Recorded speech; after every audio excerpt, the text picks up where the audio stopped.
Assalamualaikum warahmatullahi wabarakatuh. Halo guys, kembali lagi bersama saya Bobby Ren dan kita kali ini akan kembali komentari video dari Tamparagi yang judul Bolehkah mencium binatang menurut hadis Nabi. Nah, ini saya sempat nonton sebentar ya. Ternyata kita baru tahu kalau sumbernya Tamparagi adalah Murtadin, guys. Di sini ada banyak nih ya, ada Tamparagi yang paling kiri itu ada Sinop. Siapa lagi ya?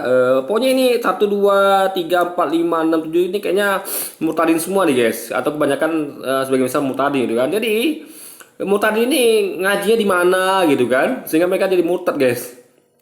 Makanya di sini kita akan luruskan ya, bahwa murtadin itu adalah orang-orang yang tidak ngaji yang bener, makanya mereka murtad guys. Kalau ngaji bener, mereka kayak saya ya. Kalau ngaji bener ya, makin kuat imannya gitu kan. Kalau ngaji nggak bener ya murtad. Kita akan buktikan ya kenapa mereka bisa murtad. Karena mereka tidak ngaji yang bener, sehingga mereka tidak paham tentang apa namanya aturan Islam. Kita akan buktikan di video ini guys. Halo. Assalamualaikum. Waalaikumsalam. Murtadin pakai ngomong assalamualaikum guys. Nauzubillah. Anda kalau udah murtad ya murtad aja gitu kan. Pakai shalom kayak pakai haleluya kayak ya kan. Kenapa Anda pakai assalamualaikum lagi kan? Apa Anda masih apa? Masih gengsi memakai salam di agama baru Anda kan? Ini malam-malam aja guys ya. Udah murtad ya kan masih pakai assalamualaikum. Ya, ngomong Bapak di sini Pak, kesaksian dong Pak Murtadin. Kenapa? Kesaksian dong kenapa bisa keluar gitu. Oh iya sih, itu butuh perjuangan. Ya butuh perjuangan atau apa butuh apa keblinger. Karena ngaji nggak bener gitu kan? Memang. Perjuangan melawan ketakutan. Sekarang saya sadar bahwa di di dalam agama yang lama ini itu memang ditanamkan ketakutan dari kecil. Nanti kamu mati ditanyain malaikat, munkar nakir, ditanyain nabimu siapa, Tuhanmu siapa. Kayak malaikat tuh bodoh banget ya. Guys ya, itu namanya konfirmasi dan itu hal yang logis sekali ya. Anda kalau masuk kemana-mana ya, Anda misalnya mau pergi ke Amerika, pergi kemana, itu ada namanya imigrasi. Di situ ada kan tanya siapa nama presiden Anda tinggal di mana gitu kan, bahkan siapa nama gubernur Anda, segala macam ditanya gitu guys, gitu loh, ya kan? Itu untuk konfirmasi. Mereka bisa aja melihat dari KTP Anda, dari paspor Anda kan udah ada itu. Apakah orang imigrasi bodoh? Kan tidak. Mereka hanya make sure itu bukti itu lengkap dari catatan Anda yang mereka pegang dan juga dari lisan Anda gitu. Jadi Anda nggak bisa lagi ngeles gitu kan. Kalau Anda bohong malah Anda akan menerima hukumnya. Nah, jadi itu hal logis sekali. Jadi Anda maunya masuk kubur lalu diam aja gitu. Nggak diapa-apain, enak bener itu Anda, ya kan? Orang aja pergi ke luar negeri atau ke daerah lain yang di luar dari yurisdiksinya itu ada imigrasi yang akan mengonfirmasi siapa dia, apa tujuannya ke negara itu, ya kan? Anda kalau alam kubur Anda menonong gitu aja. Nah, ya kan tanpa izin, tanpa ada konfirmasi. Nah, itu dia nggak ngerti lagi, guys. Jadi bukan berarti malaikat itu bodoh ya. Malaikat itu sudah ada datanya. Cuman ya untuk kesaksian ya sama seperti imigrasi ya meskipun mereka pegang data, ada paspor segala macam, tetap butuh konfirmasi untuk agar orang ini nggak bisa lagi. Udah clear. Jadi ini bukunya ada amalnya, catatan amalnya. Nah ini ada orang ini bersaksi pula, lengkap sudah. Anda mau apa lagi coba? Gitu loh guys. Jadi ini ada hal yang logis. Jadi apa dia nggak pernah pergi ke luar negeri ya kan? Pergi kemana-mana? Apa dia mendem di rumah aja gitu kan? Saya aja nggak pernah ke luar negeri. Saya paham begituan guys. Nggak ngerti apa harus nanya gitu loh, konfirmasi gitu. Ya harus nanya lah, emangnya Anda penumpang gelap? Karena masuk dalam kubur tuh apa sama kayak masuk ke luar negeri Anda penumpang gelap gitu, ilegal gitu. Ya kan nggak bisa. Alam itu bukan punya Anda ya. Alam kubur itu punyanya Allah. Allah punya petugas di sini namanya malaikat kubur namanya. Itu petugasnya Allah. Sama seperti Anda pergi ke luar negeri ya, ada petugas imigrasi gitu loh. Manusia aja punya petugas imigrasi, masa Allah nggak punya petugas imigrasi yang ada di dalam kubur? Jadi Anda perlu pakai otak Anda sehingga Anda tidak sesat seperti ini gitu kan. Ngaji nggak bener maka begini dia guys, murtad deh. Yang pertama saya merasa aneh. Kedua, Ya karena Anda tidak paham, makanya merasa aneh. Coba deh Anda pergi sering-sering ke luar negeri, ya kan? Tuh, bisa nggak Anda seperti yang Anda katakan? Nggak ada konfirmasi, nggak ada ditanya-tanya, ya kan? Sama imigrasi langsung masuk ngelonong gitu aja. Waduh, welcome Amerika. Mana bisa, ya kan? Di dunia aja ada begitu, apalagi di akhirat nanti. Semuanya pakai pakai aturan, guys. Pakai syarat yang ketat. Nggak bisa sembarang masuk-masuk ke luar negeri atau masuk ke alam barzah, nggak bisa. Karena saya membaca dan meneliti isinya. Oh, membaca dan meneliti. Apa yang diteliti? Apa yang diteliti? Ya, masuk alam barzah aja dikonfirmasi Anda bingung gitu kan? Apa yang diteliti? Coba. Kalau teliti itu orang harus bertanya, kenapa ya ini ditanyakan? Kenapa dikonfirmasi gitu? Bukan merasa aneh lalu tiba-tiba murtad. Itu namanya bukan meneliti namanya, ya kan? Keblinger namanya itu, guys. Saya jadi nggak percaya kalau Tuhannya itu memang Tuhan. Ya, lalu Anda nggak percaya Tuhan itu memang Tuhan, lalu Anda lebih percaya kepada Tuhannya itu manusia gitu. Tuhannya emang manusia gitu, Anda percaya? Tuhannya yang emang Tuhan Anda tidak percaya, tapi Tuhannya yang emang manusia Anda percaya gitu. Nah, ini kan tambah keblinger lagi, guys, ya kan? Udah bener Tuhannya adalah Tuhan yang tidak kelihatan, Tuhan yang maha kuasa, nggak bisa sentuh, nggak bisa dipukulin, nggak bisa dibully, malah milih Tuhan yang bisa dibully, yang bisa disentuh, dipukul segala macam gitu kan? Nah, ini jelas sekali pemikiran murtad ini memang agak jeblok IQ logikanya, guys. Makanya kita nggak perlu orang begitu ya, nggak perlu orang-orang kayak gitu ya, murtad aja. Saya juga nggak peduli gitu kan? Kenapa? Karena bikin kotor logika Islam aja gitu. Kita udah beragama dengan logika yang benar, yang canggih, yang masuk akal, yang apa namanya logika yang baik. Tiba-tiba ada orang gini ya bagus keluar aja murtad. Saya dukung dia murtad ya kan, daripada nyemain di dalam Islam aja, daripada nggak guna gitu kan. Bukan ngaji bener malah apa namanya ngomong tidak gitu kan. Karena Tuhannya ini adalah Tuhan yang maha minta disembah. Oh, maha minta disembah. Anda tidak tahu ya. Anda nggak sembah dia pun ada masalah bagi dia. Nggak akan dia jatuh miskin. Nggak ada dia gila kehilangan kekuasaan. Nggak bakalan. Ya. Kita tuh nyembang dia tuh dalam bentuk terima kasih, wujud syukur. Anda dikasih oksigen untuk bernapas, dikasih rezeki, makanan, buah-buahan, minuman, kesehatan. Coba, Anda beli oksigen aja berapa bayar rumah sakit coba saya tabung. Ini dikasih free seumur hidup. Ya, oksigen. Cahaya matahari, Anda nggak perlu beli. Coba, rezeki segala macam. Lalu Anda terima kasih. Itu namanya nggak tahu diuntung namanya, ya kan? Nah, lalu Anda pilih nggak bersyukur gitu, nggak menyembah Tuhan itu. Lalu Anda sembah siapa? Anda nggak mau menyembah Tuhan. Lalu Anda menyembah manusia gitu. Ini kan logikanya, guys, nggak masuk akal gitu kan. Nah, tapi kalau manusia nggak disembah, iya ada kekurangan dia. Yesus itu ya, itu kalau Anda tidak akui dia, ya, itu kejadiannya ketika dia tidak diakui, nggak ada pengikutnya cuma beberapa orang saja. Makanya Yesus butuh pengakuan, ya. Itulah baru Tuhan yang dikatakan Tuhan butuh pengakuan. Ya, Allah tidak butuh pengakuan. Anda tidak mengakui Allah pun tetap banyak yang menyembah Allah di dunia ini, ya kan? Tapi kalau Yesus butuh pengakuan. Ketika Anda tidak mengakui Yesus, ya kan? Nah, siapa yang jadi pengikut dia? Nggak ada pengikut dia. Awal-awal tuh nggak ada, ya kan? Nah, baru setelah datang Paulus mengubah ajarannya, baru banyak yang ngaku-ngaku ikut dia. Padahal Yesus katakan waspada lebih palsu ya. Mereka datang kepadamu menyamar seperti domba, sungguh mereka serigala buas. Jadi mereka pura-pura aja sebagai pengikut Yesus, padahal mereka adalah serigala buas, guys. Jadi intinya adalah Yesus butuh segalanya, butuh apa dibesarkan ibunya, butuh air susu ibunya, bisa hidup gitu. Ya kan, dia butuh dibangunkan ketika ada yang ribut gitu kan, butuh menyuruh muridnya untuk ngambil keledai, ya, maling keledai, ya kan, itu kan maling, guys. Kalau dia katakan gini, ambillah keledai itu, kalau pemiliknya melihat katakan bahwa Tuhan meminjamnya, itu bukan minjam namanya. Minjam itu datangnya pemiliknya bilang sampaikan maksud kita mau minjam, nggak dikasih pinjam ya sudah kita pergi. Kalau saya konfirmasi dulu, nggak bisa kita main ambil aja. Lalu kalau kita ketemu sama pemiliknya katakan Tuhan minjam, apa coba? Itu bukan minjam, nggak, itu namanya nyuri, guys. Jadi dia butuh, dia nggak bisa ciptakan keledai coba, ya kan? Harus nyuri punya orang. Lalu ketika dia ngutuk pohon ara ya, dia nggak tahu tuh pohon ara itu memang belum waktunya berbuah. Dia jauh ya kan, dia mendekat. dan menyaksikan pohon ara nggak berbuah. Berarti dia tidak mau tahu. Kenapa dia nggak tahu? Dari jauh seharusnya dia udah tahu itu pohon ara tuh nggak berbuah. Kenapa dia harus mendekat untuk memastikan bahwa pohon ara memang nggak berbuah, guys? Nah, jadi udah bagus-bagus Tuhannya itu adalah yang maha kuasa, ya kan? Yang kita sembah dia tuh adalah bentuk syukur kita, bukan dia yang butuh, kita yang butuh. Lalu dia murtad pindah memilih menyembah manusia yang butuh kita. Yesus butuh kita, ya kan? Butuh. Yesus itu ketika di Taman Getsemani, dia membutuhkan murid-muridnya untuk berjaga di gerbang.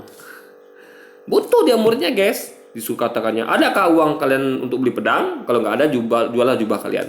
Butuh muridnya untuk beli pedang, guys. Coba. Nah, kalau Yesus ya bukan Tuhan, karena dia butuh muridnya, butuh ibunya, ya kan, butuh pengikut. Nah, maka dia mencari pengikut gitu. Tapi kalau Allah tidak butuh segala itu, guys. Anda mau nyembah dia tidak akan jatuh miskin, tidak akan dibully, tidak akan jatuh hina, tidak akan kehilangan kekuasaan. Tapi kalau Yesus tidak Anda ikutin, ya dia tidak punya pengikut. Ya kan? Anda muridnya tidak jaga dia tidak ada yang jagain. Coba. Ya kan? Muridnya tidak bangunin dia ketika ada angin badai, dia tidak akan bangun. Ya kan? Muridnya tidak nyuriin dia keledai, dia tidak dapat keledai untuk dipakai. Dan lain sebagainya, guys. Haus sembahan. Kebutuhan khusus Ya juga kayaknya itu ya. kebutuhan khusus. Jadi Kebutuhan khusus. Ingat loh, arti kebutuhan itu adalah kalau nggak dapat dia bakal jadi apa-apa sama dia. Saya tanya sekarang ya, ada nggak Allah itu kenapa ketika nggak ada yang menyembah? Ada nggak? Coba ada nggak? Nggak ada. Mau nggak ada orang nyembah satupun. Ingat waktu kejadian Ibrahim, ya. Ibrahim itu salah satu manusia yang menyembah Allah di bumi waktu itu, ya. Dan itu pun Ibrahim itu karena semuanya yang didakwanya tidak ada yang mau satupun ikut dia. Lalu dia mau dibakar oleh api, oleh Namrud, ya kan? Apa doa Ibrahim? Ya Allah, aku sendirian di bumi yang menyembahmu dan engkau sendirian di langit. Nggak ada nyembah Allah, cuma Ibrahim doang. Apakah Allah jatuh miskin? Apakah Allah itu kehilangan kekuasaan? Tidak. Bahkan dia mampu menyelamatkan Ibrahim dengan membuat Ibrahim itu tahan api, kebal api, sehingga api itu menjadi dingin. Itu hebatnya Allah, guys. Gak butuh dari sembah, dia gak butuh. Kita yang butuh nyembah Allah. Ibrahim itu yang butuh nyembah Allah, ya. Karena dia butuh nyembah Allah itulah makanya Allah kasih dia reward berupa keselamatan dari api sehingga api menjadi dingin. Jadi ada buktinya bahwa Allah nggak perlu disembah, dia nggak perlu dia disembah. Itu hanya bentuk dari rasa syukur kita, ya. Anda dikasih dunia, dikasih surga, ya kan? Masa Anda nggak ada balas budi? Sedangkan Anda aja kerja sama bos, ya. Anda kerja sama bos, ya. Anda punya bos. Itu Anda gimana Anda menjilat bos Anda itu? Coba. Anda sampai mati-matian, ya, cari muka lah, ya, mengerjakan pekerjaan yang bahkan bos nggak suruh, gitu kan? Demi apa? Biar bos Anda senang sama Anda, kan? Nah, itu baru Anda dikasih berapa? Hanya berapa lembar uang. Gak ada artinya sama dunia ini yang Allah kasih sama Anda, coba. Nah, itu aja Anda mau seperti seperti kerbau di cucu hidung, gitu kan, sama bos itu. Nah, masa sama Allah Anda tidak mau lebih berterima kasih lagi, coba. Nah, itu berarti memang orang-orang murtadin ini adalah mau hidup enak. Dia nggak mau bersyukur, nggak mau menyembah. Dia mau hidup bebas seperti burung. Ke gereja seminggu sekali, nggak perlu sholat 5 waktu, ya kan? Nggak perlu masuk alam kubur, nanti nggak perlu dikonfirmasi siapa Tuhannya, siapa nabinya, langsung masuk gitu aja, seakan-akan kelas VIP, ya kan? Nah, itu mereka memang maunya. Makanya murtadin tuh, guys, memang orang-orang ini memang nggak punya akal sehat. Mereka tuh beragama hanya mau enaknya saja, gitu kan. Ketika ada yang aturannya memberatkan, mereka langsung aduh males lah, pindah lah, gitu kan. Mereka ini mencari yang enaknya saja, gitu. meminta selalu disembah. Ya. Kedua, pengajarannya. Saya cuma heran, ada Tuhan macam apa yang justru malah membuat kerusakan dan pembunuhan, penganiayaan, pemusnahan. Ini Tuhan macam apa ini? Ada buktinya Tuhan apa Allah melakukan hal itu? Mana buktinya? Mana? Yang berkerusakan itu adalah kalian ketika menjajah bumi Indonesia 3,5 abad dengan slogan Gospel Glory, ya, kekayaan, kejayaan dan Injil. Itu kalian merusak bumi Indonesia 3,5 abad. merusak bumi Afrika, merusak bumi Asia, merusak bumi Amerika, merusak benua Australia, ya. Ya, ada jajah semuanya, mulai dari ujung timur ke ujung barat.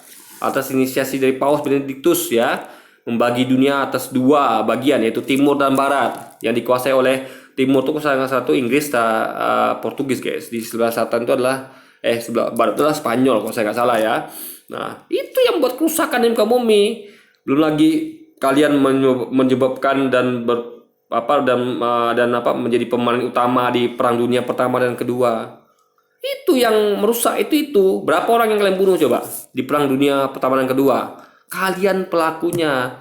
Penjajahan Indonesia 3,5 abad, penjajahan Afrika, Asia, ya kan, Australia, Amerika, bahkan di era modern itu kalian yaitu dipimpin oleh Amerika, kalian membantai waktu tahun 45 kalian membantai, ya, jutaan orang di Hiroshima dan Nagasaki, klaim bom atom itu. Belum pernah kejadian dalam sejarah dunia ada pembantaian sebesar itu, ya, pembantaian di Hiroshima dan Nagasaki. Kalianlah pelakunya. Di era modern, Amerika menyerang Irak dengan tuduhan punya senjata pemusnah massal. Sehingga Saddam Hussein terbunuh, ya, rakyatnya terbunuh, ya kan? Tentara terbunuh oleh Amerika. Apa yang terjadi? Ternyata fitnah. Nggak ditemukan senjata pemusnah massal, tapi kalian demi kepentingan minyak, ya, kalian rela memfitnah Saddam Hussein memiliki senjata pemusnah massal padahal tidak terbukti. Itulah kejinya kalian. Kalian yang melakukan itu, kalian tunjuk pula Allahnya umat Islam. Mana bukti Allah melakukan perang dunia pertama, kedua, perang kedua? Mana buktinya Allah itu menyerang dengan bom nuklir, bom atom? Mana buktinya Allah itu yang menjajah bumi Indonesia dan Asia dan lainnya 3,5 abad? Mana buktinya? Coba, ya kan? Makanya murtadin itu yang cerdas. Jangan Anda murtad dengan cara yang salah gitu kan, ngaji aja nggak benar gitu kan. Ya kan? Ya nggak, guys? Justru kita yang berjuang melawan penjajah Belanda, Inggris, kafir, ya, Portugis, Kristen, ya, itu menjadi Indonesia 3,5 abad. Kita yang berjuang untuk melawan mereka, melawan kalian, ya. Agama kalian itu adalah hasil dari bawaan penjajah. Itu fakta yang harus kalian akui, jangan tidak diakui, ya. Kalau tidak ada penjajah itu, kalian mungkin belum tentu beragama Kristen, kalian belum tentu, karena mereka lah yang membawa misi God Gospel Glory dalam menjajah dunia. Bahkan perbudakan modern itu masih mereka lakukan di Amerika, di Afrika mereka masih melakukan perbudakan modern. Anda lihat bagaimana diskriminasi kulit putih terhadap kulit hitam itu dari sisa dari perbudakan ya dulu berlangsung, ya. Orang kulit putih, ras kulit putih Kristen itu menjajah ras kulit hitam. Coba Anda bayangkan. Jadi jangan nunjuk Tuhan agama lain, tapi Anda sebenarnya ngaca. Andalah pelaku terbesar pembunuhan di dunia, ya, penjajahan, pembunuhan, semua tindakan kriminal, Andalah pelakunya. Bahkan kalau Anda lihat sekarang, negara dengan tingkat kriminal tertinggi itu dipegang oleh 10 besarnya negara-negara Kristen. Negara Islam tidak masuk sama sekali. Jadi Anda sebenarnya ngaca sebelum ngomong gitu kan, daripada bikin malu. Yang katanya mencipta bumi, tapi kok malah nyuruh orang membunuh ciptaannya. Itu kan lucu. Orang siapa? Mana perintah Allah membunuh ciptanya, mana? Yang ada kalian melakukan itu kan? Ya. Mana perintahnya? Kalau ada perintah itu saya akan duluan maju, saya akan bunuh Anda, saya akan bunuh orang-orang ini semua. Tapi tidak ada satupun. Jadi jangan saya bunuh orang, ya. Nyakiti binatang saya nggak ada.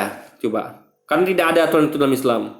Jadi Anda jangan fitnah, ya, jangan fitnah. Kalau itu ada, Anda duluan saya cari yang saya bunuh. Kalau itu ada aturannya, ya kan? Tapi sayangnya tidak, sehingga saya tidak mungkin melakukannya karena tidak ada perintah itu, tidak ada gitu kan? Kecuali dalam halusinasi Anda gitu. Atau mungkin Anda udah lupa dengan kejahatan Anda, ya, kejahatan dari orang-orang Anda di Perang Dunia Pertama Kedua, ya, penjajahan di atas dunia 3,5 abad di Indonesia terutama, udah lupa Anda, ya.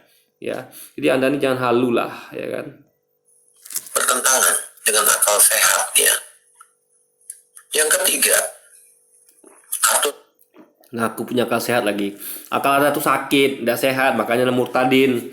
Makanya murtad. Kalau akal sehat Anda sehat, kayak saya malah tambah kuat iman saya, ya kan? Ini akal Anda sakit, makanya Anda murtad, kan? peraturannya sangat diskriminatif antara pria dan wanita. Diskriminatif gimana? Wanita tuh kodratnya beda sama pria. Ya kan? Anda mau nyamakan pria sama wanita gitu. Pria di sawah itu cuma pakai celana pendek, wanita juga begitu. Ya. Gak paham Anda auratnya. Coba Anda lihat pakaiannya Bunda Maria. Coba, pakaian Berawati. Sama nggak dengan pakaian pria? Nggak sama, beda. Karena memang wanita dan pria itu beda. Ada nengok nggak kejadian pelecehan terhadap wanita yang sering marak terjadi? Coba. Kenapa menimpa wanita? Karena mereka makhluk yang lemah, harus dilindungi. Ya, wanita ditakdirkan sebagai makhluk yang lemah, harus dilindungi. Laki-laki melihat wanita itu ketika sendiri itu melihat ada kesempatan. Ya kan? Karena laki-laki posisi lebih kuat, wanita akan lebih rentan dilecehkan. Paham ya? Dan itu sudah banyak kejadiannya yang terjadi. Ada wanita lagi nunggu bus, ya kan, di halte bus digangguin, dia udah lari, udah menghindar, padahal dikejar juga, sampai dipukul karena apa yang ganggunya ini tersinggung, kayak diladenin gitu guys. Itu padahal ada orang banyak loh di situ, di bus itu padahal, ya kan, ada supir, ada penumpang laki-laki 2 orang, ada penumpang wanita juga, ada anak juga. Tapi yang namanya kan nggak ada mahram. Nah, coba ada mahram, udah bertindak duluan mahramnya itu nggak akan sempat wanita itu kena pukul. Coba, ya kan? Jadi ada yang samakan laki-laki dan perempuan, beda. Ya, laki-laki keluar malam, kayak saya laki-laki keluar malam nih, mau kemana pun saya masih aman, insya Allah gitu kan. Ya kan? Coba wanita sendiri dan sepi, kalau nggak jantung deg-degan, waktu apa bisa dilecehkan mendadak karena mereka adalah makhluk yang lemah gitu. Makanya ya, security itu atau tentara itu, polisi itu dibutuhkan terutama laki-laki. Wanita hanya bagian-bagian kayak di bagian-bagian staf saja, bagian-bagian kantornya di TNI sama Polri ya. Wanita itu bagian stafnya atau di kantornya, atau mereka bagian lantas yang tidak berhubungan dengan kriminal. Tapi kalau kriminal laki-laki guys, pertahanan negara laki-laki. Kenapa? Karena laki-laki lebih kuat dibandingkan dengan wanita gitu loh. Itu yang pakai logika, jangan samakan perempuan laki-laki dah. Ketika Islam mengatur itu bukan diskriminasi ya, karena memang harusnya aturan untuk laki-laki dan perempuan itu beda, karena memang secara biologis mereka berbeda guys. Wanita itu dianggap sebagai objek, nggak ada beda. Ya memang ada sih ayatnya, dan ada juga ininya bahwa wanita itu adalah benda milik, harta, perhiasan. Nah, ada ngerti objek nggak? Ngerti objek nggak? Wanita itu milik suaminya, ya. Di semua agama sama. Ketika Anda menikahi wanita di agama manapun, wanita itu milik Anda, ya kan? Nah, makanya ketat aturannya. Karena milik Anda, nggak bisa macam-macam, ya kan? Dijaga kesuciannya, itu loh. Kecuali Anda mau itu bukan milik Anda gitu. Jadi ketika Anda nikah, wanita itu bukan milik Anda. Apa beda sama pacaran kalau dia bukan milik Anda? Coba. Lalu kalau bukan milik Anda nggak punya hak untuk ngatur dia, untuk menetapkan apa aturan ke dia. Bebas dia mau pulang malam, pulang pergi pagi, nggak pulang 3 hari, bebas gitu, pakaian seksi. Seperti itu maunya Anda. Kebebasan tanpa batas gitu. Islam nggak bisa begitu. Islam diatur, ya kan? Diatur. Nama aja istri kita, ya milik kita. Kecuali istri orang milik orang gitu loh. Gimana sih dia nih? Apa masalah dengan hak milik? Apa masalahnya coba? Kecuali Anda pelakukan semena-mena, itu baru. Islam tidak membolehkan memperlakukan wanita semena-mena, tapi ikut pada syariat. Bukan pada kemauan si pria, tapi pada aturan syariat yang berlaku. Ya. Jadi misalnya ada loh laki-laki itu yang pengen isi itu tampil seksi. Misalnya dia pergi ke pesta pernikahan atau jalan-jalan, dia suruh istrinya pakai pakaian seksi dong, biar wow lihat orang itu kan. Agama melarang itu, nggak boleh istri jadi objek pemuas nafsu laki-laki lain, nggak boleh. Maka meskipun suaminya pengen istrinya pakaian seksi keluar sana, jadi tontonan laki-laki pria hidung belang, Islam melarang itu, disuruh pakai tutup aurat. Jadi hanya suami yang berhak untuk melihat aurat istrinya. Itu adalah suatu kebaikan. Coba kalau Islam nanti mengatur itu, wah sudah keluar rumah istrinya bebas, nggak ada aturan, pakaian seksi, go on gitu kan? Itu gimana coba? Ya kan? Jadi wanita tuh bukan diperlakukan sebagai hak milik, tapi sebagai sebagai apa ya? Ya sebagai burung yang lepas gitu. Apa bedanya dengan pacaran kalau gitu coba? Emang mereka ini masuk suka hidup seperti itu, hidup bebas, ya. Jadi seperti ketika nikah pun mereka anggap sebagai pacaran, ya kan? Bebas, ya kan? Kita kita kayak tuh nggak ada hubungan gitu kan? Hubungan tuh cuman cuman simbol aja, tapi secara aturan mereka tidak punya aturan, bebas istrinya gitu, nggak ada aturannya gitu guys. Nah itu kacau di situ, nggak bisa bedakan mana pacaran mana nikah gitu kan. Jadi seperti dibeli dari orang tuanya dengan ijab kabul, pakai mahar, yang urusan. Jadi Anda mau seenaknya aja gitu, ya kan? Anda beli dari orang tuanya itu dalam artian Anda pegang tanggung jawab. Kalau ada apa-apa, Anda yang dicari sama orang tuanya, ada apa-apa, karena Anda yang tanggung jawab lagi. Orang tuanya tanggung jawabnya dari kecil hingga membesarkan dia. Ketika sudah nikah, tanggung jawab suaminya. Yang cari makan, yang apa segala macam, tanggung jawab suaminya, gitu. Ya kan? Lalu Anda mau orang tuanya bertanggung jawab seumur hidup dia, gitu. Ya kan? Orang tua itu guys ya, udah cukup dari kecil membesarkan anak. Mereka juga mau hidup mereka tuh sedikit lebih tenang, ya kan? Mereka tuh tentulah mereka pengen lagi menikmati hidup. Masa dari kecil hingga meninggal mereka ngurus anak aja gitu kan? Nah itu tugas suaminya lagi, ngurus pasangannya gitu guys, ngurus istrinya gitu loh, ya kan? Nah jadi ini adalah pengalihan tanggung jawab namanya, ya. Yang dari ibu dan bapak itu sudah lepas tanggung jawabnya, diserahkanlah tanggung jawab itu pada suaminya. Itu logis sekali gitu, ya kan? Karena suami jadi pelindungnya adalah suaminya. Ingat ya, ketika seorang suami menikahi seorang wanita istri, itu dia harus semuanya ya, melindungi, menafkahi, menjaga dengan baik. Nggak bisa sembarangan, nggak bisa. Sama ada aturannya. Nggak boleh dipukul, nggak boleh dianiaya, nggak boleh disakiti hatinya gitu kan. Nah begitu juga sebaliknya wanita, kalau imam harus baik sama imam, ikut kata imam, tinggal akan menjadi rumah tangga, kan disebutkan menjadi rumah tangga yang wakinah sakinah mawadah warahmah. Jadi rumah tangga dibangun tuh seperti itu, bukan rumah tangga yang penuh maksiat, yang penuh kebebasan, ya kan? Keluar rumah pakai seksi, nggak pulang 3 hari nggak apa-apa, nggak begitu. Semuanya ada aturannya, dan itu demi kebaikan pasangan suami istri, keluarga, orang tua dan mertua ya guys. Kan sama bapaknya, bukan sama perempuannya. Tidak ada perjanjian setia dalam nikah. Tidak ada.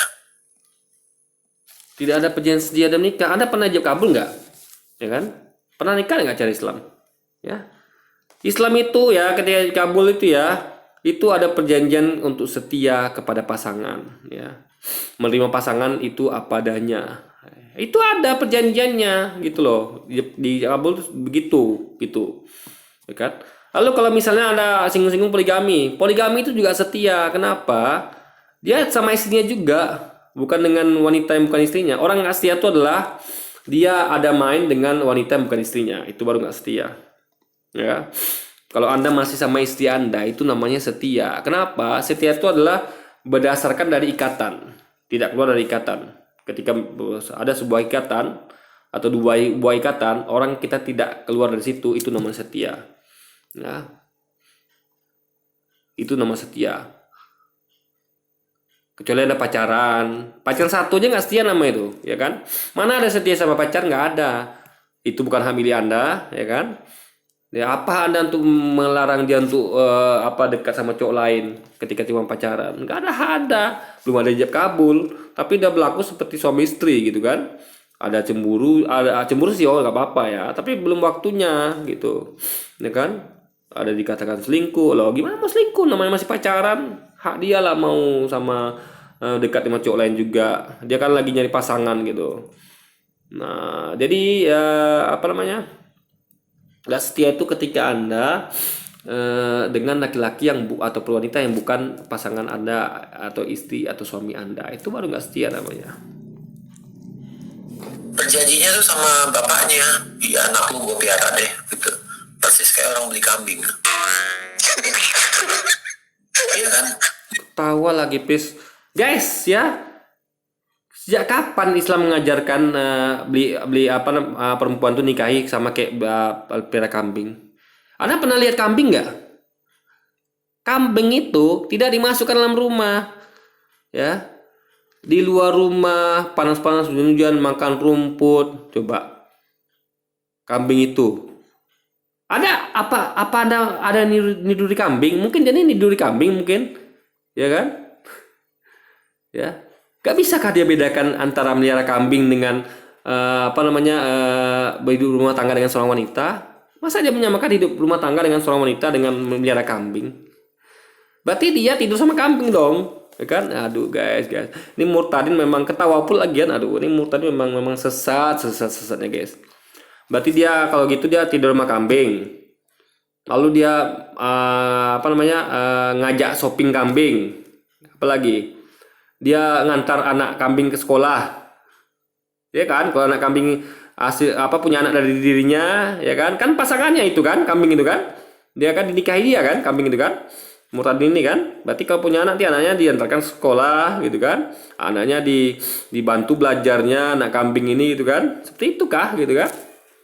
Lalu anak kambing ini lalu kambing itu mereka silaturahmi ke rumah orang tua kambing gitu kan.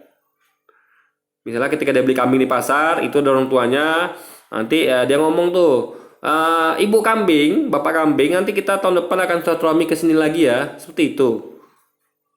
Jadi guys, aduh, kok nikah disamain dengan melihara kambing gitu? Ini orang, aduh pakai ketawa lagi, nih orang memang betul-betul pantas aja murtadin itu kan, IQ-nya nggak nyampe guys.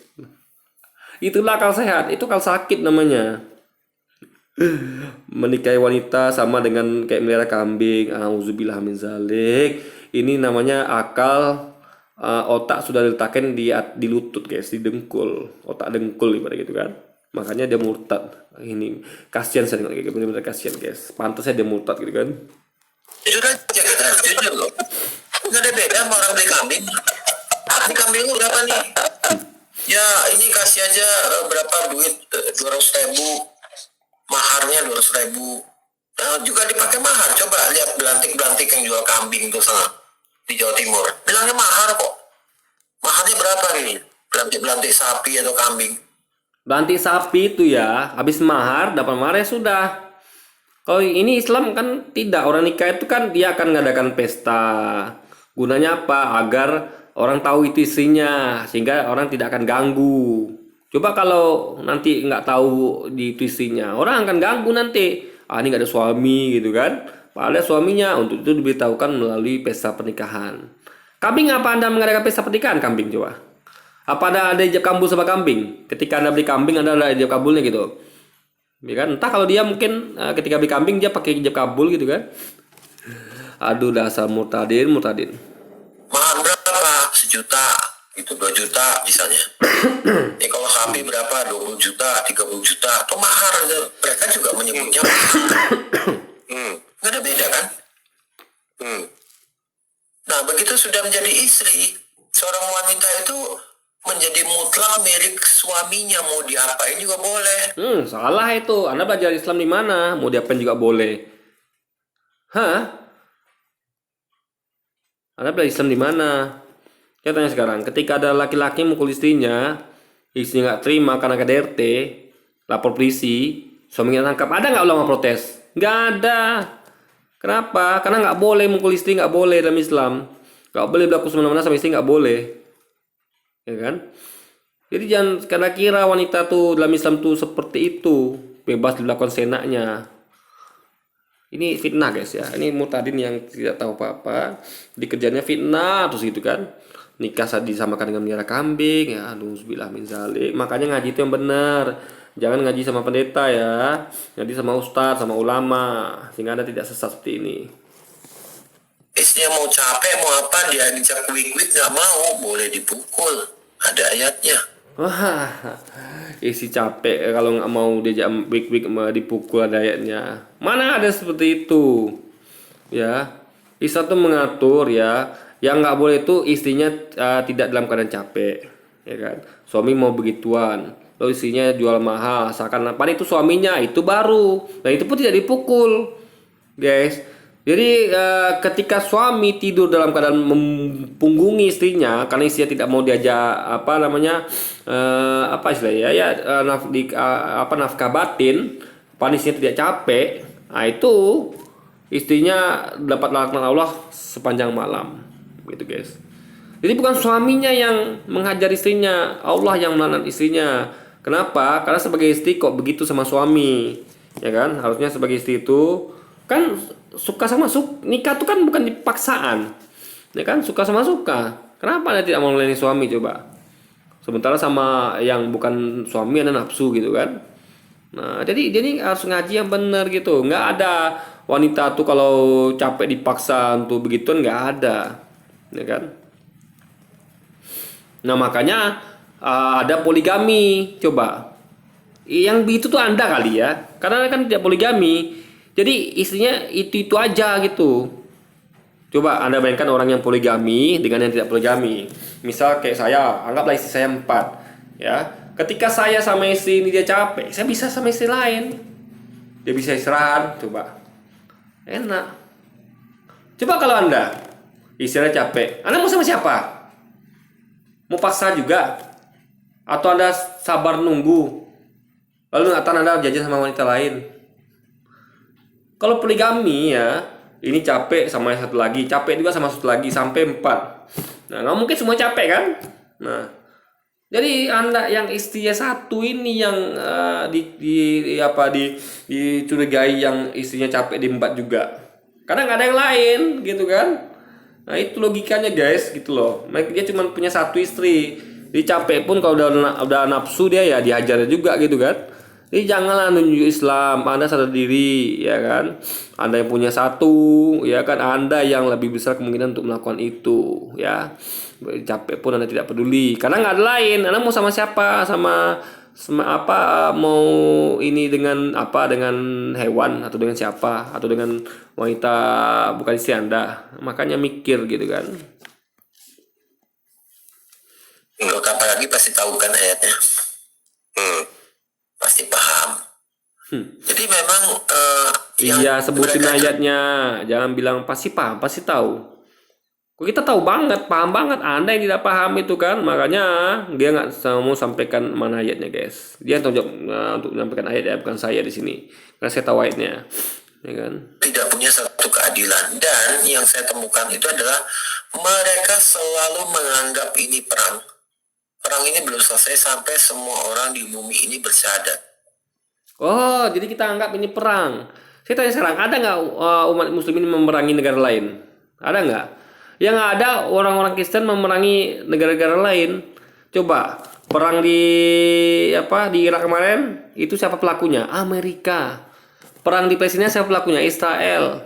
Perang di mana lagi? Coba saya tanya. Hah? Siapa pelaku perang dunia pertama kedua siapa? Coba. Kalau perang adalah jalan Islam untuk dakwah, Indonesia sudah habis ini, perang Indonesia ini udah diburu anda oleh para mujahidin untuk memaksa anda masuk Islam. Tapi faktanya anda malah murtad. Itu berarti bebas dong ya kan? Bebas. Orang bisa murtad senati meskipun sesat. Dia ini murtad guys, bebas. Gak ada yang memerangi dia, murtad sekalipun gitu. Jadi jelas itu terbukti hanya fitnah. Anda lihat deh Indonesia nih, ada nggak yang memerangi anda? Nggak ada. Orang Islam di Indonesia baik-baik ya kan? Coba lihat kita di luar negeri, kita di Amerika, di Eropa, ya kan? Kita ditindas. Coba di Amerika, nggak boleh masuk, ya kan? Paspor ditahan sama Donald Trump kemarin. Ada yang makanya yang ada tuh istilahnya Islamophobia, ya kan? Curiga sama Islam. Nggak ada Kristenofobia, nggak ada. Yang ada tuh Islamophobia.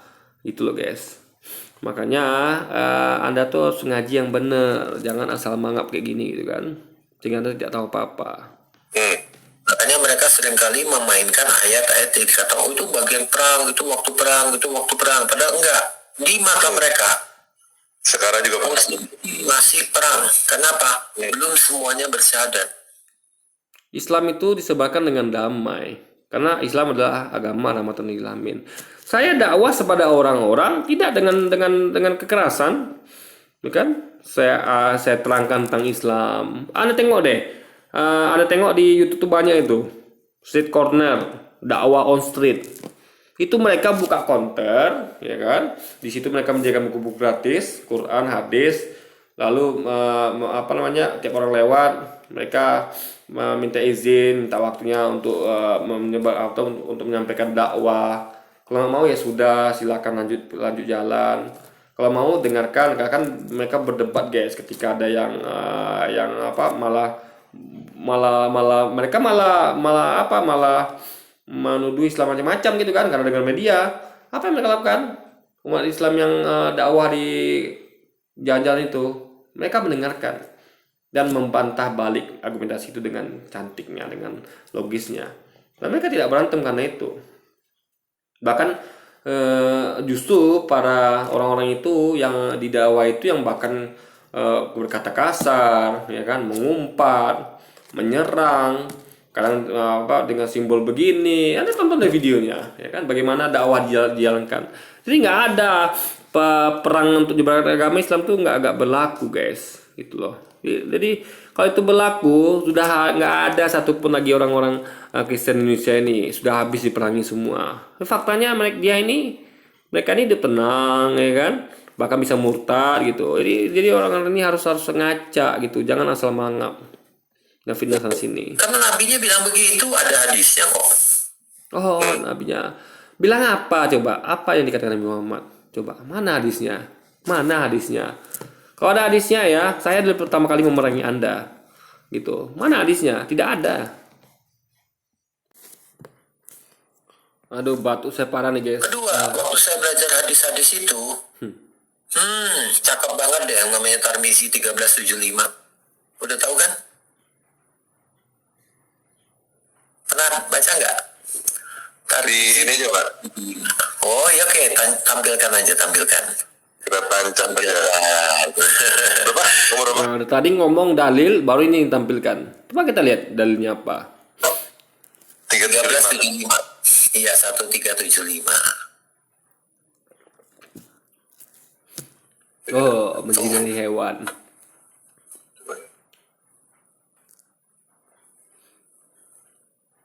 Menjinahi hewan. Ya, nih ya, lihat aja ini sanad-sanadnya jelas ya. Sanadnya jelas. Muhammad bin Bashar itu pada Mahdi itu sahabat ya, jadi sahih.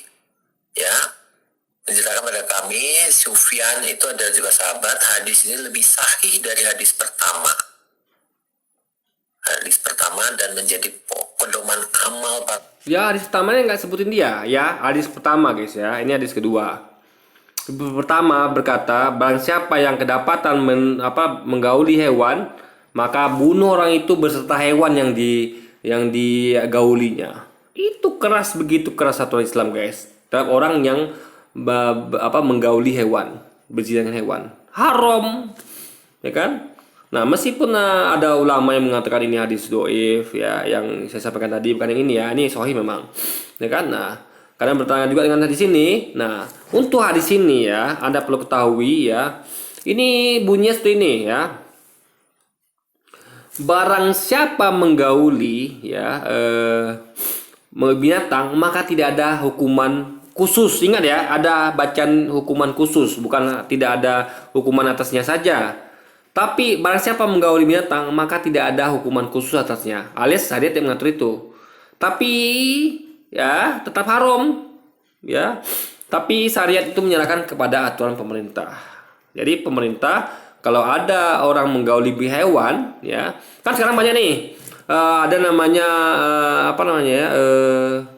Greenpeace, apa lagi, Save Animal, apa lagi yang ya hal seperti itulah. Jadi kita tuh nggak boleh menyakiti hewan. Kalau kena, Anda akan kena hukuman apa ya, perdagangan hewan, apalagi hukuman apa gitu. Nah, itu pemerintah buat aturan. Nah, syariat menyerahkan kepada pemerintah setiap tempat untuk mengatur itu. Jadi ini tidak diatur dalam syariat, tapi diserahkan kepada pemerintah. Jadi misalnya pemerintah menghukum sekian tahun penjara, itu harus dijalanin. syariat Islam menyuruh untuk orang itu dihukum sesuai dengan hukum pemerintah tentang hal ini. Jadi guys, tetap haram gitu. Gak ada Islam tuh apa namanya tidak menghukum orang itu atau membolehkannya, ya kan? Jadi ini ngomong tentang bahwa tidak ada hukuman khusus atasnya. Hukuman itu diserahkan kepada pemerintah dan tetap haram. Makanya baca tafsir, jangan asal mangap gitu kan. ulama. Ya, jadi tidak pernah Ibnu Abbas itu bilang bahwa barang siapa menggauli binatang maka tidak berdosa. Tidak ada hukuman. Tidak ada hukuman khusus bukan berarti tidak berdosa, ya. Hukuman itu diserahkan kepada pemerintah yang mengaturnya. Jadi Islam tidak mengatur hukuman orang yang menggauli binatang, karena diserahkan kepada pemerintah. Jadi nggak semua itu aturan saya Islam, nggak semua. Tapi itu pun masuk saya Islam. Menyerahkan pada pemerintah itu saya Islam juga guys, gitu. Berarti di sini pemerintah dikasih kebebasan untuk menghukum orang ini sesuai dengan hukum yang pemerintah tetapkan, gitu. Tapi untuk hukum yang lain, ya kan, nah, Islam mengaturnya, ya kan, hukuman untuk berzina kepada manusia itu baru diatur dalam syariat. Kalau ini diserahkan untuk kepada pemerintah. Jadi makanya Anda harus baca tafsir yang benar gitu. Ini hadis ada tafsirnya, bukan. Jadi bisa gini, ya. Nah, bisa gini. Misalnya saya anak saya misalnya dia dia merusak properti orang lain, ya kan. Nah, bagi saya tidak menetapkan hukuman baginya. Saya serahkan kepada orang yang properti rusak. Dia mau menghukum anak saya seperti apa? Apakah mengganti, ya kan? Apakah dilaporkan ke polisi gitu, guys. Sehingga dia akan mungkin penjara sehari, semalam gitu. Saya tidak mengatur hukuman untuk anak saya karena anak saya bukan sedang dalam hal merugikan saya, tapi merugikan orang lain, guys. Jadi orang itulah yang lebih berhak untuk menentukan hukuman bagi anak saya. Karena properti rusak. Properti dia yang rusak, bukan properti saya. Akan tidak adil kalau saya yang mengatur hukumannya. Coba Anda mainkan ya. Anak Anda atau anak dia nih lah. Dia punya anak nih, orang ini nih, Murtad ini punya anak. Anaknya merusak properti tetangganya. Anda bisa bayangkan apa yang mengajar. Jadi saya batuk guys ya, parah nih guys ya. Jadi anak si Murtadin itu merusak properti tetangganya. Adil nggak saya tanya ya, pakai logika Anda yang tentukan hukumannya. Nggak adil. Siapa yang adil menentukan hukumannya? Ya tetangga Anda yang dirusak rumahnya, dirusak propertinya. Ya, Anda harus serahkan kepada tetangga Anda itu apa hukuman bagi anak saya, gitu loh. Nah, Anda cuma berperan sebagai penengah. Jangan sampai hukumannya jadi nggak adil, gitu kan. Tapi tetap itu adalah hak prerogatif dari orang yang dirusak propertinya. Bukan hak Anda untuk hukuman Anda. Karena dia bersalah kepada orang yang dirusak propertinya. Nah, ini maksud hadis itu begitu, guys. Paham ya? Menyerahkan kepada pemerintah untuk menghukum orang itu sesuai dengan hukum pemerintah, tetaplah dosa pelakuan itu, guys. Kalau nabi model apa yang mengajarkan seperti ini? Kalau di imamah hukum mati, Pak. Nabi macam apa? Anda nggak paham, ya kan? Bukan Nabi yang salah, Anda yang tidak paham. Jadi bukan Nabi macam apa ngajarkan seperti ini. Murtadin seperti apa yang nggak paham hal begini ya? Itu seharusnya, ya kan? Murtadin aja ngaji nggak bener, makanya Anda murtadin aja udah, daripada udah murtadin nyampah lagi gitu kan? Ya kan? Ngomong tidak pun lagi tentang Islam. Padahal dia murtadinnya karena nggak paham. Ini yang perlu apa guys, dibasmi itu kayak gini nih, ya kan? Ini menebar fitnah, ya kan? Menebar hoax ini nih. Ini kayak gini ini boleh ini nih, ya kan? Udah murtad, nggak paham, fitnah pula kan? Ini yang berbahaya tuh begini, gitu. Orang-orang nggak paham gini yang berbahaya, menebarkan hoax dan fitnah terhadap agama yang sebelumnya dianut dia. Menzinai binatang, hukum mati seketika saat binatang-binatangnya Hmm. Ya, bukannya itu tidak berlaku lagi, tapi perjanjian lama nggak berlaku lagi. Dia mengatakan, oh kalau di Maman itu dihukum mati orang yang berzina binatang. Lalu kenapa Anda masih makan babi?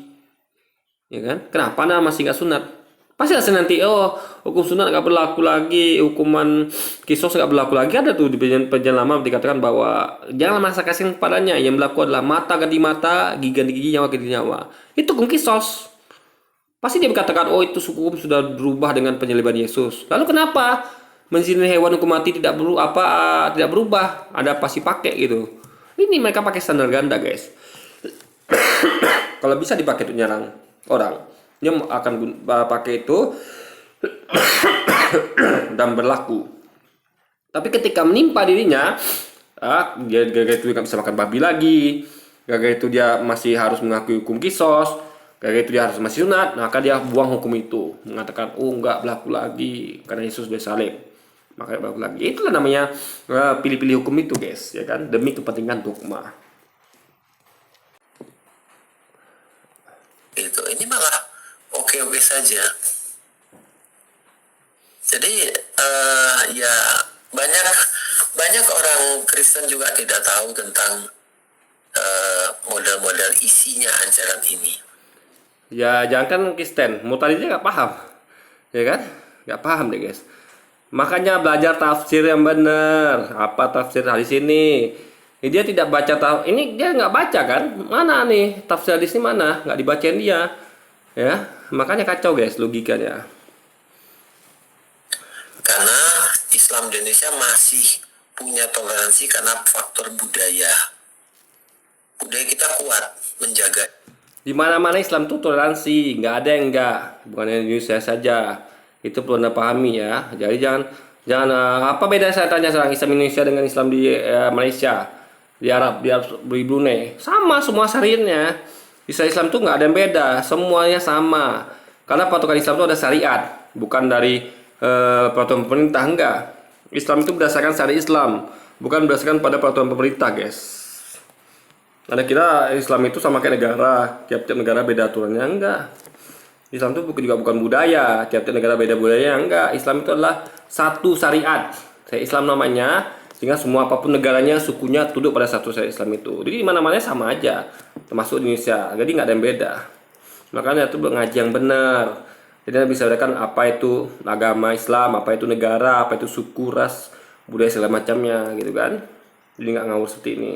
Itu ya, jadi tepos lilo kalau di Jawa atau tempat lain itu budayanya kuat, tidak menyerang langsung secara frontal karena faktor budaya. Makanya sekarang itu Budaya itu ya, budaya Jawa, budaya Melayu, itu dari agama juga timbulnya.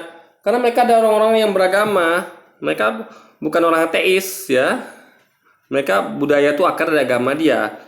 Agama apa dia, itu diambil budaya dari situ. Jadi Anda jangan ngira orang tuh beragama tuh berdasarkan dari keateisan, enggak.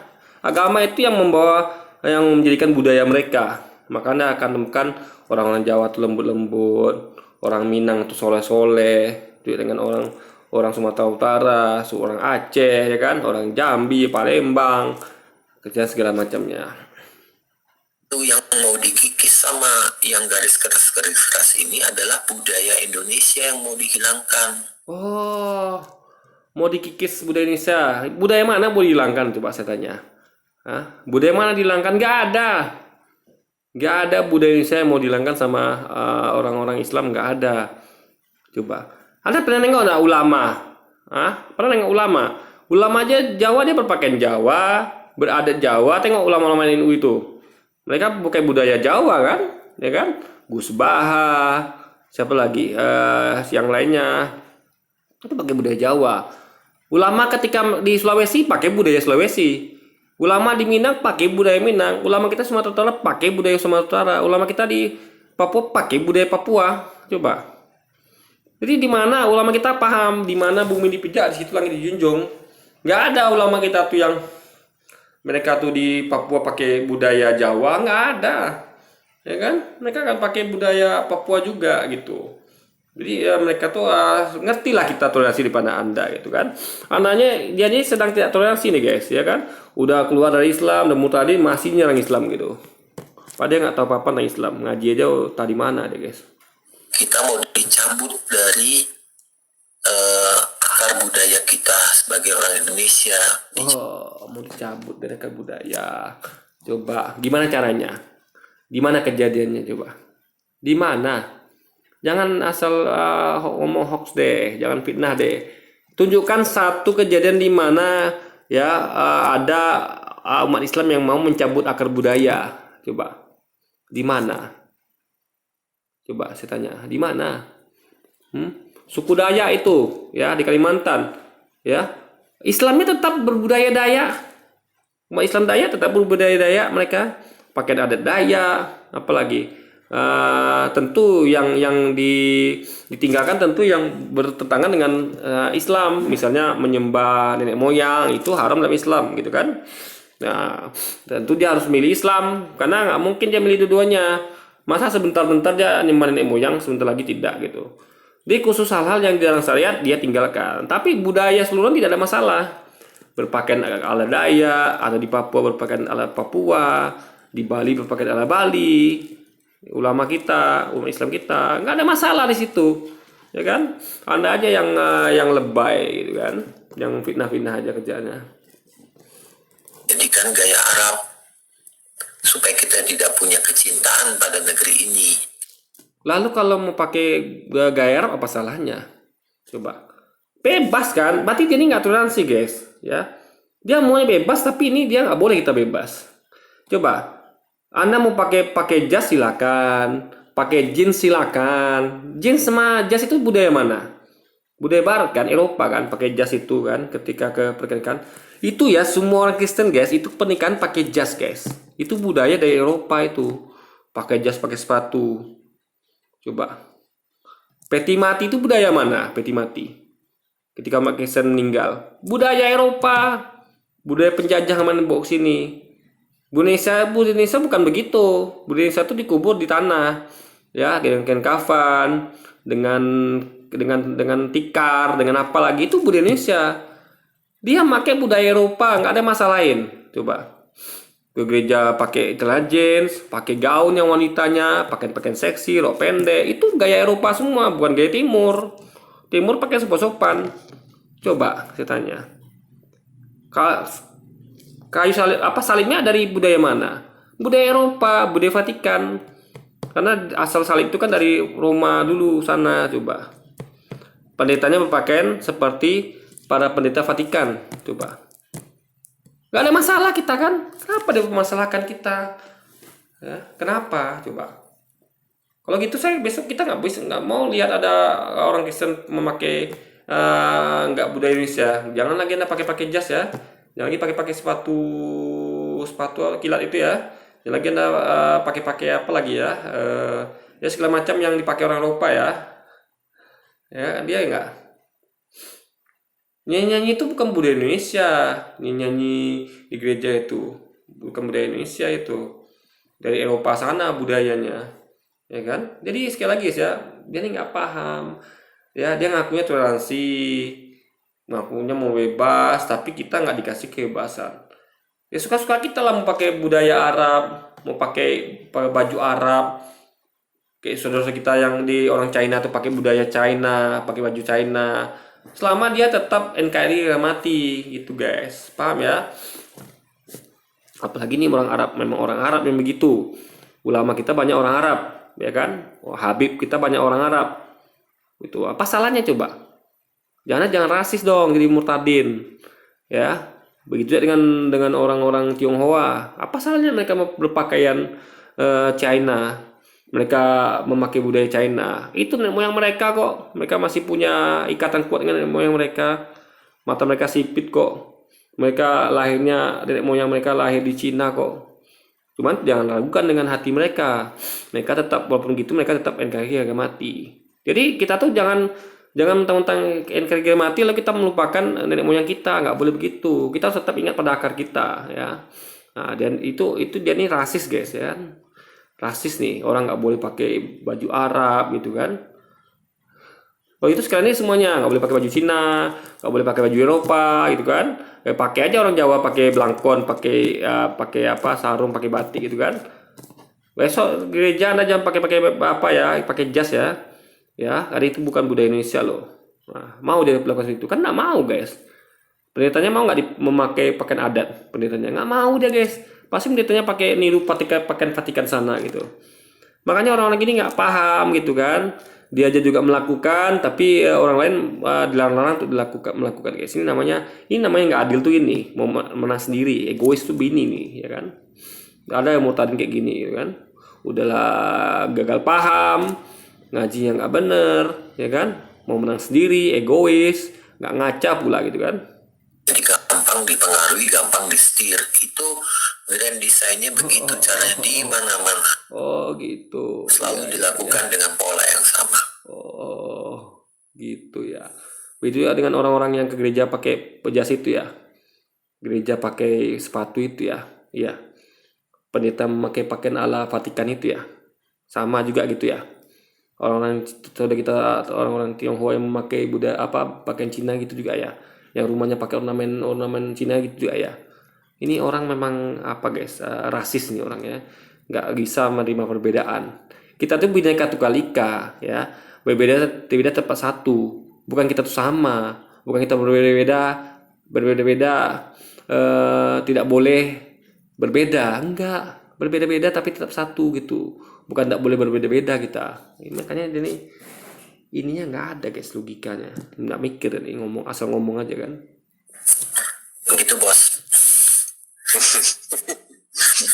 Terus yang bikin titik udah deh, gua kan pasti ada Pak, maksudnya takut tadi kan, takut itu pasti ada terus tuh. Iya. Walau saya cukup yakin walaupun Bapak tahu ini pun pada saat itu pasti masih tetap aja ada rasa takut Pak. Iya. Nah apa yang bikin rasa takutnya tuh hilang gitu? Udahlah, gua udah nggak takut lagi, gua keluar deh. Jadi Orang yang nggak takut akan hukuman ya atas punishment itu adalah orang yang rentan berbuat salah. Ketakutan akan membuat Anda mendrive diri Anda untuk hati-hati dan melangkah. Ya, misalnya ketika bekerja, hanya orang takut yang sukses ya. Kenapa? Dengan takut dia akan ikut perintah atasannya. Dia takut kalau begini nanti atasannya marah. Dia takut kalau terlambat nanti dia akan dihukum. Sehingga dia akan menghindari itu. Karena dia takut terlambat, dia tidak mau terlambat. Dia takut untuk buat salah kerja, dia tidak mau buat salah kerja. Dia takut untuk ya segala macamnya lah. Tapi coba orang nggak ada rasa takut. Terlambat biasa pun dihukum biar aja, nggak takut gua gitu. Nanti kalau bosmu marah gimana? Nggak takut. Apa yang terjadi? Dia akan kerjanya salah-salah. Nggak ada rasa takut, nggak ada yang takut dia, nggak ada. Bahkan Tuhan pun mungkin tidak takut dia. Nah orang-orang gini kacau guys, ya kan? Makanya itu kan kita tahu dia murtad, karena dia mau hidup tanpa ada ketakutan. Dia mau hidup dia tuh justru dia ditakuti gitu. Harusnya kita tuh hidup takut sama Tuhan. Nah, ya kan? Bukti kita takut dengan Tuhan apa? Mengikuti segala perintahnya dan menjauhi larangannya, agar kita tidak melakukan hukuman darinya gitu. Sehingga kita akan menjadi orang baik. Tapi orang nggak takut sama Tuhan, ya, dia nggak peduli. Gue nggak takut sama Tuhan kok. Suka-suka gua dong gitu kan. Akhirnya kacau guys, gitu kan. saya pelajari Alkitab. Saya pelajari Alkitab betul-betul. Belajar sendirilah belajar. Quran hadis aja nggak beres, ya kan? Belajar kita pula gitu kan. Khatam dulu Quran hadis, baru Anda belajar ke sebelah, ya kan? Kayak saya udah khatam belajar Islam guys, ya kan? Quran hadis, maka saya khatam juga belajar kitab, ya kan? Metode saya sederhana, itu metode tafsir saya adalah menggunakan pemahaman bahasa saya dan baik dan benar. Modalnya itu pemahaman arti kata, penggunaan kata dalam kalimat, arti kalimat, ini kalimatnya kalimat apa, modelnya apakah past tense, present tense atau future tense. Ini apakah menggunakan kata kerja, apakah menggunakan kata sifat dan segala macamnya. Itu ilmu dari basic dalam nafsir. Jadi nggak sembarang. Ada metodologinya. Masa mau nanya Alkitab sama Ustadz? Ya. Kemudian saya bandingkan. Oh jadi menanya Alkitab sama pendeta gitu ya, kacau lah Anda. Karena kebanyakan pendeta yang saya tahu ya, itu dia arti kata mengenapi aja nggak paham, arti kata melainkan dia nggak paham gitu kan, dan lain sebagainya. Arti kata aja mereka nggak ngerti guys, gimana mau belajar sama pendeta gitu kan. Orang yang belajar tuh sama orang yang ngerti tentang kalimat, tentang bahasa Indonesia, untuk bisa mengartikan suatu ayat dalam Alkitab. Karena semuanya adalah tentang bahasa, menafsirkan itu adalah tentang bahasa guys. Yang pertama saya temukan adalah Alkitab ini runut waktu, runut kejadian, runut istilahnya urut waktu, urut kejadian, dan urut cerita. Ada Kronologisnya jelas. Jadi sebab akibatnya jelas. nggak perlu buku yang lain. Nggak perlu buku yang lain. Setiap ayat bisa menjawab ayat yang lain. Oh gitu. Saya tanya sekarang ya, ada dua cara kematian Yudas. Yang mana yang benar? Ya. Yang satu gantung diri, ya, dia melemparkan koinnya ke para imam tetua, lalu dia gantung diri. Atau apa cara kematian kedua? Ya, dia lari, ya, terjatuh dengan dahi menempel tanah, ya kan? Nyungsep, dalam artian nyungsep, dengan perut pecah, usus terburai. Yang mana cara meninggalnya coba? Lalu versi kejadian itu ada versi Matius, Lukas, ini beda-beda versinya guys. Versi mana yang benar? Kayak jumlah bilangan saja tuh beda-beda. Ada yang ngomong satu itu ada berapa ribu kandang kuda, ada yang ngomong belasan ribu kandang kuda. Itu dari segi jumlahnya udah beda-beda gitu, ya kan? Maka saya katakan ya, Alkitab itu adalah gabungan antara firman Tuhan dengan cerita sejarah manusia. Jadi Alkitab itu ibaratnya kayak Quran hadis yang digabung. Tentunya lengkap. Kenapa? Karena ada firman Tuhan di situ, ada cerita sejarah manusia. Kalau Islam beda, dipisahkan. Mana yang firman Tuhan, khusus firman Tuhan, itu namanya Quran. Mana yang bukan firman Tuhan, dalam artian adalah penjelasan dari Nabi, ya. Intinya adalah tentang tata caranya, itu namanya hadis. Jadi beda, ada perbedaan antara Quran dan hadis, ya. Kayak Yesus katakan, aku yang telah memberitakan Injil pada kalian. Seharusnya Injil itu adalah kata-kata Yesus saja, karena Yesus yang memberitakan. Kenapa digabung dengan catatan sejarah Matius, Lukas, bahkan surat-surat dari Paulus kepada jemaat Roma coba? Itu namanya kitab gado-gado guys, Alkitab itu, karena dicampur aduk semuanya. Jadi bayangkan ada sebuah buku namanya Quran dan hadis digabung di satu. Nah, itulah Alkitab. Ini kan, makanya ada catatan sejarah manusia, catatan sejarah menurut Lukas, menurut Matius gitu. Jadi tinggal Anda pilih, ya kan? Buku yang terjaga keasliannya. Maka dalam Islam tuh guys ya, Anda tengok Quran hadis itu semuanya ada sanadnya. Makanya hadis itu ada tingkatannya. Diteliti lagi guys, dikaji. Ini hadisnya sahih apa tidak? Kayak dia katakan ini hadis sahih gitu kan? Apakah ini hadisnya kurang kuat atau dia ini dhaif atau palsu bahkan? Itu ada sanadnya, diteliti. Apakah ini orangnya jujur apa tidak? Apakah dia bercacat secara logika apa tidak? Gitu guys. Diteliti, ada kategori klasifikasinya. Kalau mereka kan tidak ada. Ya, Alkitab itu tidak ada cara sejarahnya diteliti, nggak ada. Oh, yang nyampaikan ini saksi matanya apakah dia tuh jujur apa tidak, ada segala macamnya. Tapi dimasukkan semuanya, guys. Jadi nggak peduli, tidak ada pengategorikan apakah ini sahih apa tidak, doif apa tidak, palsu apa tidak ada, guys. Semuanya digabung di satu, gitu. Jadi jelas sekali tidak terjaga karena tidak ada metodologinya seperti Quran hadis. Jadi Alkitab bisa menjawab dirinya sendiri. Itu saya lihat satu prinsip yang sangat kuat di situ. Kedua, di Alkitab itu manusia sangat dihargai.